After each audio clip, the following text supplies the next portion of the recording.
पाकिस्तान को इसकी मंजिल तक लेकर जाना ये हमारा काम है। तुम्हें क्या पता हो पाकिस्तान कैसे बना है?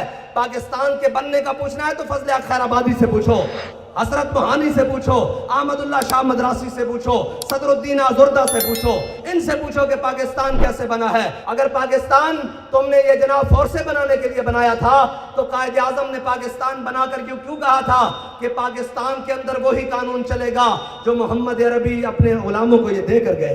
पाकिस्तान के अंदर कोई बदमाशी का कानून नहीं चल सकता। और पाकिस्तान के आईन के पहले सफ़े के ऊपर, पहली सतर के ऊपर लिखा हुआ है कि पाकिस्तान के अंदर कोई भी कानून वो इस्लाम और कुरान के खिलाफ नहीं बन सकता। तो इस्लाम और कुरान में शराब क्या है भाई?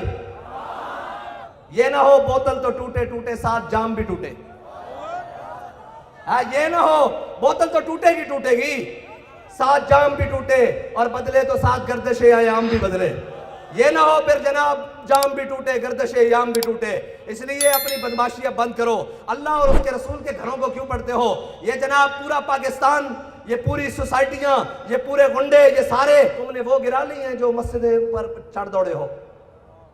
जब तक हम जिंदा हैं तुम मस्जिदों की तरफ नहीं जाओगे इंशाअल्लाह। और अगर मस्जिदों की तरफ जाओगे तो तुम्हारे हाथ तोड़ दिए जाएंगे। इसलिए कि वन्नल मसाजिद लिल्लाह, ये मस्जिद अल्लाह की है। तुम पहले सारी सोसाइटियां गिराओ ना जितनी नाजायज बनी हुई हैं। तकरीबन लाहौर के अंदर दर्जन से ज्यादा है जो नाजायज हैं, बल्कि जो खुद नाजायज हैं वो क्या गिराएंगे किसी नाजायज के? सानू वजीर खान मस्जिद के बाहर होवे या अंदर होवे नचन वाले कबूल नहीं हैं। और मस्जिद की बेहुरमती नहीं, तुसी जनाह उस जितनी भी हुरमत उसकी नहीं समझते।